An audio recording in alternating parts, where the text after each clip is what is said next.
জুলাই বিপ্লব সুযোগ এনে দিয়েছে আলেমদের এক হতে হবে। ঐক্যই শক্তি, শক্তি শান্তি। এই সুযোগ 54 বছর আর আগে আসে নাই।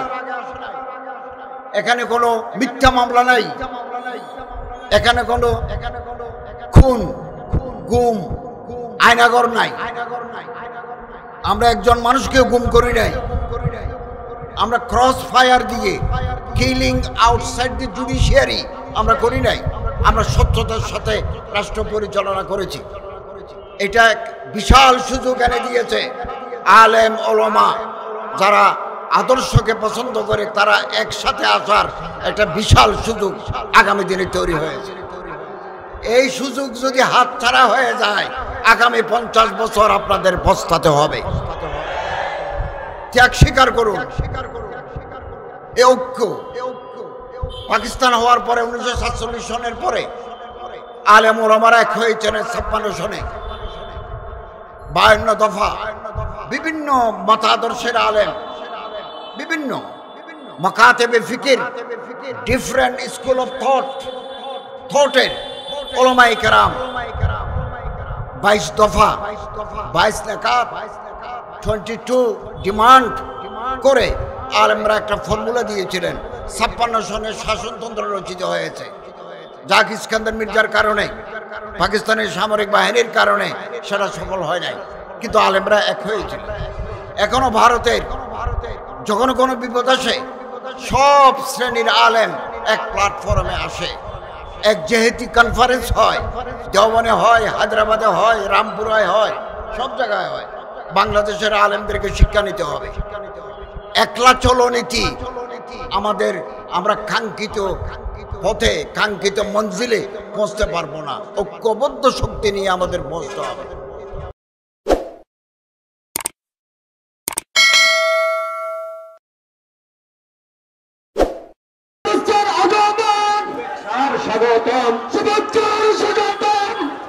প্রতিষ্ঠার আগমন জাতীয় ওলামা মাশায়েখ আম্মা কেন্দ্রীয় কমিটির পক্ষ থেকে শুভেচ্ছা।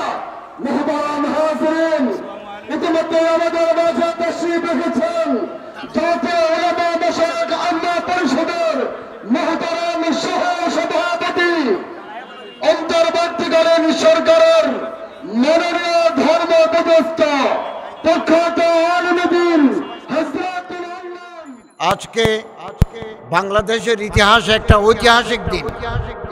এই দিনে স্বৈরাচারের পতন হয়েছে, ফেসিবাদ বিদায় নিয়েছে। 1400 জন শহীদের রক্তের বিনিময়ে আমরা মুক্তির দিশা পেয়েছি। 20,000 মানুষ আহত, কারো চোখ নাই, কারো নাক নাই, এখনো বহু আহত ব্যক্তি, যোদ্ধা, জুলাই যোদ্ধা, বুকের ভিতরে বুলেট নিয়ে, চোখের ভিতরে বুলেট নিয়ে এখনো হাসপাতালে তারা কাতরাচ্ছে। তাদের এই ত্যাগ, তাদের এই কোরবানি, তাদের এই রক্ত বৃথা যেতে দেওয়া হবে না। গুড গভর্নেন্স যদি না থাকে, সুশাসন যদি না থাকে, দেশে প্রশাসনিক রাজনৈতিক অনিশ্চয়তা দেখা দেয়। এটা আমাদের প্রিয় মাতৃভূমি বাংলাদেশ। এই দেশকে আমরা প্রত্যেকে ভালোবাসি। এই দেশে আগামী দিনে নতুন কোন ফেসিবাদ যেন মাথাচাড়া দিয়ে উঠতে না পারে, আমাদেরকে সতর্ক থাকতে হবে। 1 বছর পার হয়ে গেল। অন্তর্বর্তীকালীন সরকারের সদস্য হিসাবে আমরা রাত দিন পরিশ্রম করেছি। আমি আমার মন্ত্রণালয়ে বিভিন্ন উইঙ্গে রাত দিন পরিশ্রম করেছি এটা সুশাসন নিশ্চিত করার জন্য। আর কয় মাস যে বাকি আছে, ওইটাও আমরা রাত দিন পরিশ্রম করে কাজ করে যাব। আগামী দিনে যারা জনগণের ম্যান্ডেট নিয়ে ভোট নিয়ে আসবেন, তারা একটা সুন্দর ব্যবস্থাপনা তাদের জন্য আমরা রেখে যাব। আমি আপনাদের কাছে অনুরোধ করব, জুলাই বিপ্লবের মাধ্যমে আমাদের শিক্ষা নিতে হবে। 1 নম্বর শিক্ষা, জোর করে ক্ষমতায় থাকা যায় না। এটা জুলাই বিপ্লবের শিক্ষা। গুম, খুন, আয়নাগর করে হাজার হাজার মামলা দিয়ে জনগণকে চিরকালের জন্য দমিয়ে দাবিয়ে রাখা যায় না। বিদায় নিতে হয়, করুণ বিদায় পরিণতি হয়। এটাই জুলাই বিপ্লবের শিক্ষা। জুলাই বিপ্লবের আরেক শিক্ষা, এই যে সুযোগ এনে দিল, আজকে আমাদের মাননীয় প্রধান উপদেষ্টা মহোদয় ঘোষণা করেছেন ফেব্রুয়ারিতে নির্বাচন হবে, এবং আমরা চাই এই আগামী ফেব্রুয়ারি নির্বাচন হবে free, fair, impartial and inclusive, সুষ্ঠু, শান্ত, সমৃদ্ধ, এবং আমরা ইতিমধ্যে লেভেল প্লেইং ফিল্ড, প্রত্যেকের অধিকার, নির্বাচন করার যে অধিকার, সুযোগ আমরা নিশ্চিত করব। আপনারা নির্বিঘ্নে আগামী ফেব্রুয়ারি মাসে ভোট দিতে পারবেন, এবং এই ভোট হবে দিনের আলোতে, রাতের আঁধারে নয়। এটা রিমার্কেবল ভোটিং সিস্টেম আগামীতে আমরা করব। কেউ যাতে পেশি শক্তি ব্যবহার করে ব্যালট বক্স ছিনতাই করতে না পারে, ওয়ার্ডে ওয়ার্ডে, গ্রামে গ্রামে আপনাদেরকে সতর্ক থাকতে হবে। আমরা চাই দেশের মানুষ যাদেরকে ভোট দিবেন তারাই ম্যান্ডেট প্রাপ্ত হয়ে আসবেন, আমরা তাদের হাতে ক্ষমতা হস্তান্তর করে দেব। মানুষের মধ্যে একটা ভুল ধারণা ছিল অনেকের মধ্যে যে অন্তর্বর্তীকালীন সরকার থেকে যাবে।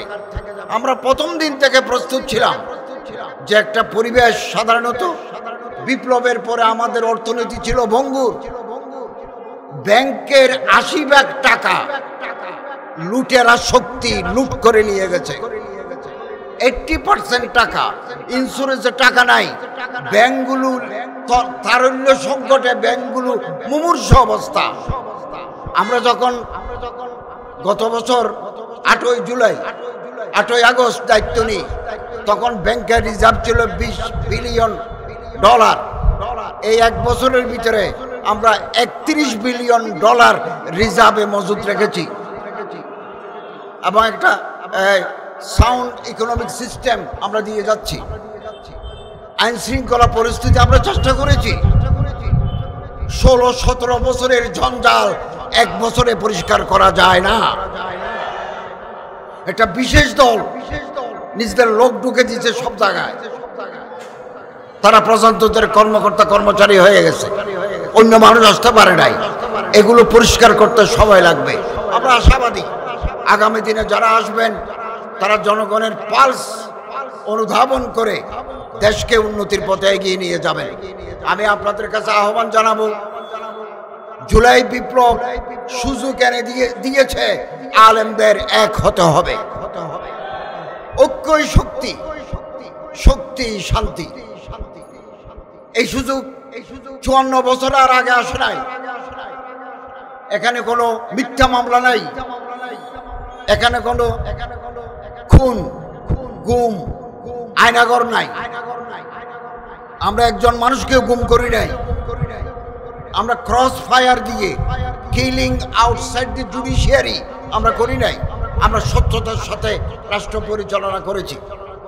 এটা এক বিশাল সুযোগ এনে দিয়েছে আলেম ওলামা যারা আদর্শকে পছন্দ করে, তারা একসাথে আসার একটা বিশাল সুযোগ আগামী দিনে তৈরি হয়েছে। এই সুযোগ যদি হাতছাড়া হয়ে যায়, আগামী 50 বছর আপনাদের পস্তাতে হবে। ত্যাগ স্বীকার করুন। এই ঐক্য পাকিস্তান হওয়ার পরে 1947 সনের পরে আলেম ওলামারা এক হয়েছেন 56 সনে। 52 দফা বিভিন্ন মতাদর্শের আলেম, বিভিন্ন মাকাতেবে ফিকির, ডিফারেন্ট স্কুল অফ থটের ওলামায়ে কেরাম 22 দফা, 22 নাকাত, 22 ডিমান্ড করে আলেমরা একটা ফর্মুলা দিয়েছিলেন। 56 সনের শাসনতন্ত্র রচিত হয়েছে। জাক ইস্কান্দার মির্জার কারণে, পাকিস্তানের সামরিক বাহিনীর কারণে সেটা সফল হয় নাই, কিন্তু আলেমরা এক হয়েছিল। এখনো ভারতের যখন কোনো বিপদ আসে সব শ্রেণীর আলেম এক প্ল্যাটফর্মে আসে। এক যেহেতু কনফারেন্স হয়, দেওবনে হয়, হায়দ্রাবাদে হয়, রামপুরায় হয়, সব জায়গায় হয়। বাংলাদেশের আলেমদেরকে শিক্ষা নিতে হবে। একলা চলো নীতি আমাদের, আমরা কাঙ্ক্ষিত পথে কাঙ্ক্ষিত মঞ্জিলে পৌঁছতে পারবো না। ঐক্যবদ্ধ শক্তি নিয়ে আমাদের পৌঁছতে হবে। বাংলাদেশে আগামী দিনে আলেমরা যদি এক হতে পারেন,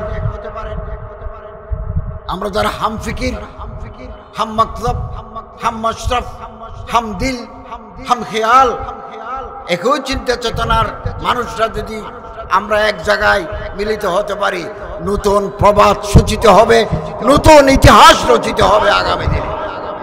আপনি কল্পনা করতে পারবেন না। আসুন এর জন্য আমরা প্রস্তুতি নিই। আমি আলহামদুলিল্লাহ আমার মন্ত্রণালয়ের অধীনে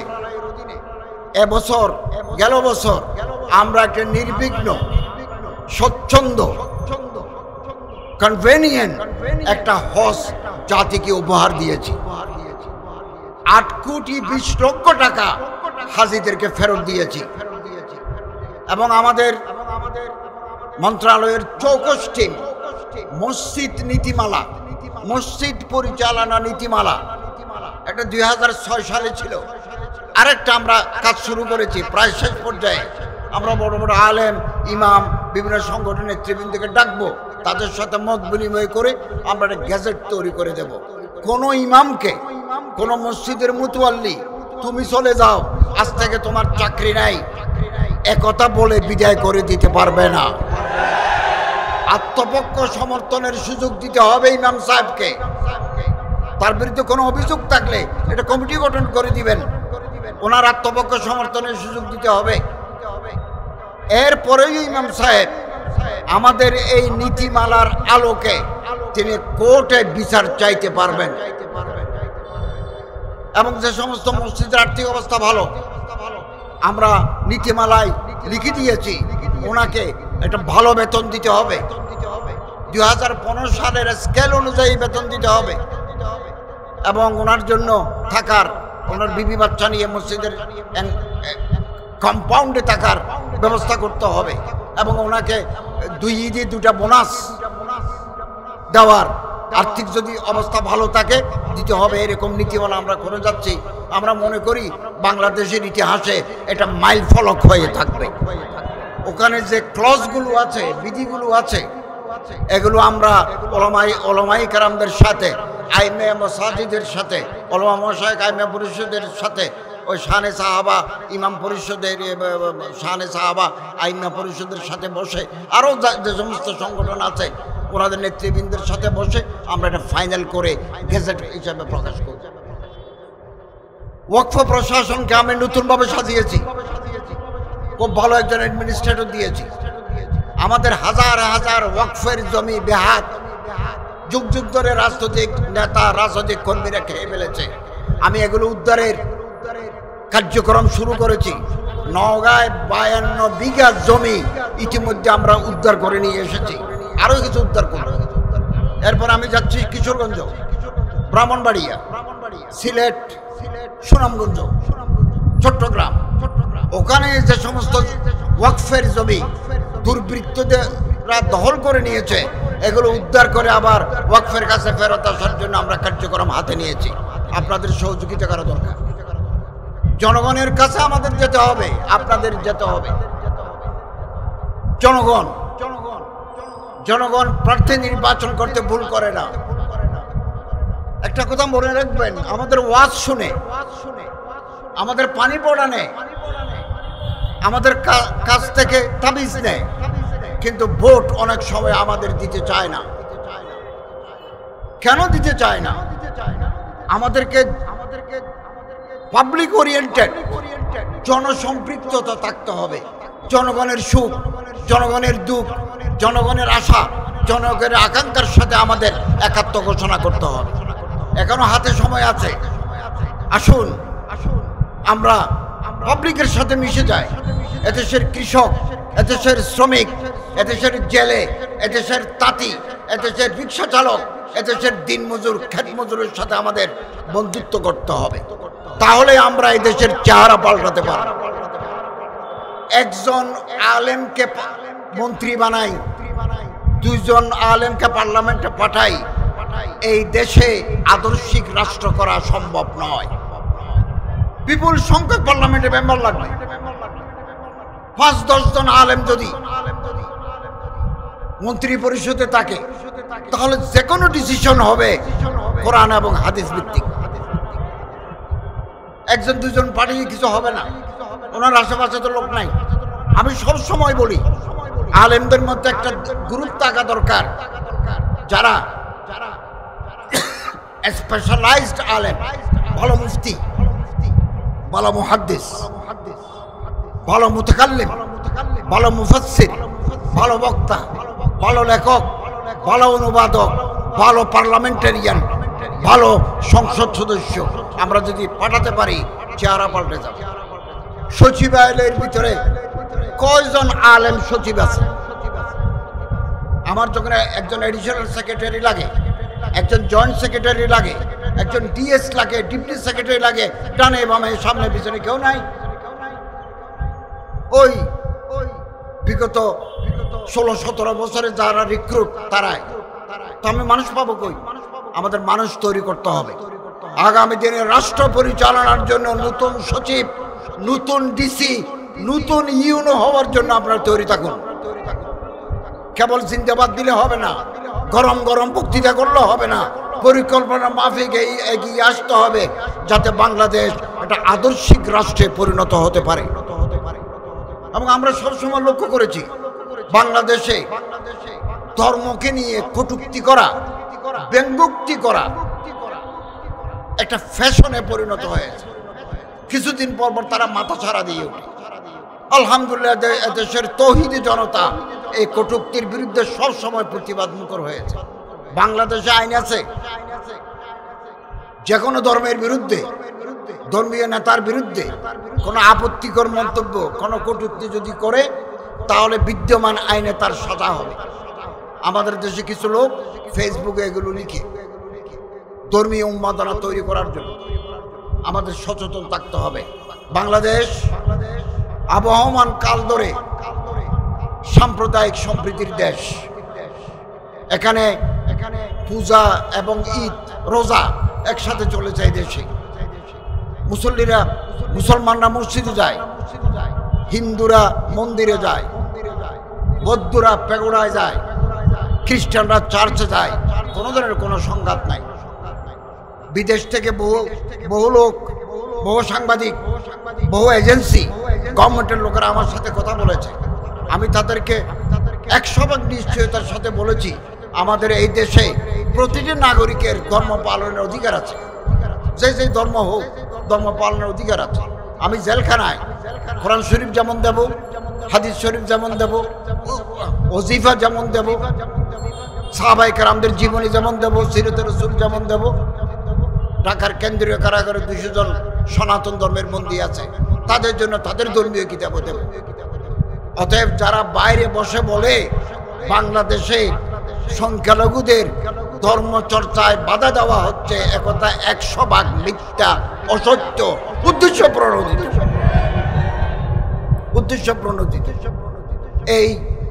এটা বাইরে এরকম একটা মিথ্যা প্রপাগান্ডা চালাচ্ছে। আগামী দিনে আরো বেশি করে চালাবে। এদেশের আমরা প্রত্যেকে এদেশের নাগরিক। জ্ঞান চর্চার, ব্যবসা বাণিজ্য করার, ধর্ম চর্চা করার অধিকার প্রত্যেকের সমান। সুন্দর বাংলাদেশ, সুন্দর দেশ আমাদের। এই দেশে আজকে আমার খুব ভালো লাগছে যে আমাদের চিফ অ্যাডভাইজার, প্রধান উপদেষ্টা মহোদয় ফেব্রুয়ারি মাসে নির্বাচনের ঘোষণা দিয়েছেন। গত বছর 8ই আগস্ট যখন আমরা দায়িত্ব নিই, তখন দেশের সরকার ছিল না, পার্লামেন্ট ছিল না। হাইকোর্ট বলেছে একটা অন্তর্বর্তীকালীন সরকার দিয়ে দেশ চালাতে হবে। তারাই আগামীদের নির্বাচন দিয়ে নির্বাচিত প্রতিনিধিদের হাতে ক্ষমতা হস্তান্তর করবে। বহু সংকট, বহু বিপদ, বহু শঙ্কা আমরা অতিক্রম করেছি, আলহামদুলিল্লাহ। আপনারা প্রতিটি ভোট কেন্দ্রে থাকবেন, কেউ যাতে নির্বাচনকে ভণ্ডুল করতে না পারে, কিওস এন্ড কনফিউশন তৈরি করে গোলা পানিতে যাতে মাছ শিকার করতে না পারে, আপনাদেরকে সচেতন থাকতে হবে। নির্বাচন যাতে অর্থবহ হয়, সুষ্ঠু, শান্তিপূর্ণ, অংশগ্রহণমূলক হয়, সরকারের এজেন্সি সচেতন থাকবে, সজাগ থাকবে, আপনাদেরও সজাগ থাকতে হবে। সরকার সজাগ আছে, আপনাদেরও সজাগ যদি থাকতে পারেন, তাহলে আগামী নির্বাচন ইনশাআল্লাহ জনগণের কাছে, বিশ্বের কাছে গ্রহণযোগ্য হবে। আমরা একটা নতুন গভর্নমেন্টের কাছে ক্ষমতা হস্তান্তর করতে পারব। তাহলে কনস্টিটিউশনাল কন্টিনিউটি, সাংবিধানিক ধারাবাহিকতা দিয়ে আমরা অগ্রসর হবো। এদেশ আমাদের সবার, আমরা এই দেশকে মহব্বত করি। জুলাই বিপ্লবে এদেশের কৃষক, ছাত্র, শ্রমিক, মেহনতি মানুষ প্রাণ দিয়েছেন, জীবন উৎসর্গ করেছেন, আলেমরাও করেছেন। এদেশে বহু আলেমের বুকের ভিতরে গুলি, বহু আলেম শহীদ হয়েছেন, বহু আলেম পঙ্গু হয়েছেন। আমি গত 3 মাস আগে আমার চিকিৎসার প্রয়োজনে থাইল্যান্ড গেছি। অ্যাম্বাসেডর আমারে বললেন যে একজন জুলাই যোদ্ধা হাসপাতালে শহীদ হয়ে গেছেন, আপনি যদি আসেন। তো আমি গেলাম, ওনাকে নিয়ে হসপিটালে গেলাম, তার লাশ দেখলাম, হিম করে তার লাশ দেখলাম, তার জন্য দোয়া করেছি, তার মা এবং বোনের সাথে দেখা করেছি, সান্ত্বনা দিয়েছি। জানলাম যে কে, বললো যে সে দর্জি, টেইলার, কিন্তু হাফেজে কোরআন। হাফেজে কোরআন হয়ে এই স্বৈরাচার বিরোধী আন্দোলনে সে মাঠে নেমেছে এবং এখানে শহীদ হয়ে গেছে চট্টগ্রামে। একথা মনে রাখবেন, দেশের উপর কোন দুর্যোগ যদি নামে, আলেম, ওলামা, হাফেজ, কারীরা ময়দানে নেমে তার মোকাবেলা করেন। অতীতেও তারা করেছে, আগামী দিনেও করবে। আমরা কোনোদিন আমার প্রিয় মাতৃভূমি বাংলাদেশকে শয়তানের হাতে ছেড়ে দেব না। আপনাদের সচেতন থাকতে হবে, সচেতন। আমরা নিজেদের মধ্যে কামড়াকামড়ি করব না, নিজেদের মধ্যে ফেসবুকে আজেবাজে কথা লিখবো না। আমরা কেন এক বন্ধুর বুকে আর এক বন্ধু ছুরি বসাই? আমাদের আসল শত্রুকে, তাকে টার্গেট করতে হবে। এই দেশ চলবে, এই দেশের বৃহত্তর জনগোষ্ঠীর কথা মতো এই দেশ চলবে। কোন বিদেশি প্রেসক্রিপশনে এই দেশ চলবে না। অতএব আসুন, জাতীয় উলামা মাশায়েখ আইম্মা পরিষদ তার প্রতিষ্ঠা লগ্ন থেকে ইমামদের, আলেমদের, খতিবদের নিয়ে কাজ করে যাচ্ছে। জনগণের মাঝে তাদের গ্রহণযোগ্যতা আছে এবং মুফতি আবরার সাহেব এবং হযরত মাওলানা আল্লামা নুরুল হুদা ফয়জি সাহেব এর নেতৃত্বে তারা সারা বাংলাদেশের গ্রামে গঞ্জে কাজ করে যাচ্ছে। এই সংগঠন বাংলাদেশ এখন পরিচিত, নন পলিটিক্যাল অর্গানাইজেশন। এই সংগঠন কোনো রাজনৈতিক সংগঠন নয়, মানুষের মাঝে দাওয়াত, তাবলীগ, তালিম, তাজকিয়া, ইসলাহ নফসের কাজ করে যাচ্ছে। আগামী দিনে এই সংগঠন আরো উন্নতির দিকে এগিয়ে যাবে ইনশাআল্লাহুল আজিজ। এবং বাধা, বিপত্তি, সংঘাত আগামী দিনে আসবে, এগুলোর মোকাবেলা করার জন্য আমাদের তৈরি থাকতে হবে। আল্লামা ইকবাল বলেন, বাদে মুখালিফ সে ন ঘবরায়ে কাব, ये तो चलती है तुझे ऊंचा उड़ाने के लिए। আমরা যখন বিমানে যাই 13,000 ফিট উপর দিয়ে যায়, 12,000 ফিট উপর দিয়ে যায়, নিচে যদি বাতাস চলে বিমানে এক লাফে 45 মিটার উপরে চলে যায়। তো আমরা যাত্রাপথে আমরা যদি বাধা আসে, তাহলে এর মাধ্যমে আমরা আরো এগিয়ে যাব, আমাদের শক্তি আগামী দিনে আরো বৃদ্ধি পাবে। পৃথিবীতে কোনোদিন জালিম চিরকালের জন্য জয়লাভ করতে পারে নাই, মজলুমের জয় হয়েছে। এবং আফজলুল জিহাদ কালিমাতে হক নিন্দা সুলতানিন জায়ের, হক কথা বলার, সত্য কথা বলার এই ধারাবাহিকতা জাতীয় উলামা মাশায়েখ আইম্মা পরিষদের আছে, আগামী দিনেও থাকবে। এবং আমরা সুন্দর বাংলাদেশের অপেক্ষায় আছি। এখন আমাদের গ্রামে গঞ্জে চলে যেতে হবে, সাধারণ জনগণের সাথে আমাদের মিশতে হবে। তাদের দুঃখ, তাদের হাসি আমরা ভাগ করি না। জনগণের ম্যান্ডেট নিয়ে যদি আমরা আসতে পারি, যারা আসবেন তারা আগামী দিনের ইতিহাস রচনা করবে। আমি আজকের এই সম্মেলনের সফলতা কামনা করি। যারা শাহাদত বরণ করেছেন জুলাই বিপ্লবে, তাদের রোহের মাগফিরাত কামনা করি আল্লাহ তাআলার দরবারে। 20,000 আহত, আমি এমন আহত ব্যক্তিকে হাসপাতালে দেখতে গেছি যার মুখ নাক নাই, যার ঠোঁট নাই, গলা পর্যন্ত দেখা যায়। আমরা কিছু সাহায্য করেছি তাদেরকে, রাশিয়ে গিয়ে তাদের নাক বানিয়ে এনেছি, মুখটা কেন তৈরি হয় নাই, এরকম ত্যাগ স্বীকার করেছে। মাদ্রাসার ছাত্রের চোখের ভিতরে গুলি, 2 চোখের ভিতরে গুলি। আমি তো মনে করি তাদের এ রক্ত, তাদের এ ত্যাগ বৃথা যেতে পারে না। আগামী দিনেও যে কোনো চ্যালেঞ্জ মোকাবেলার জন্য আপনাদের তৈরি থাকতে হবে। প্রয়োজনে আমরা আবারও রক্তের নজরানা দেব। ফেসিবাদকে দেশে আমরা প্রতিষ্ঠা হতে দেব না। আল্লাহ তাআলা তৌফিক দান করুন, আমিন। ওয়া আখিরু দাওয়ানা আলহামদুলিল্লাহি রাব্বিল আলামিন। আমি আপনাদের কাছে দোয়া চাই, আল্লাহ তাআলা তৌফিক দান করুন, আমিন।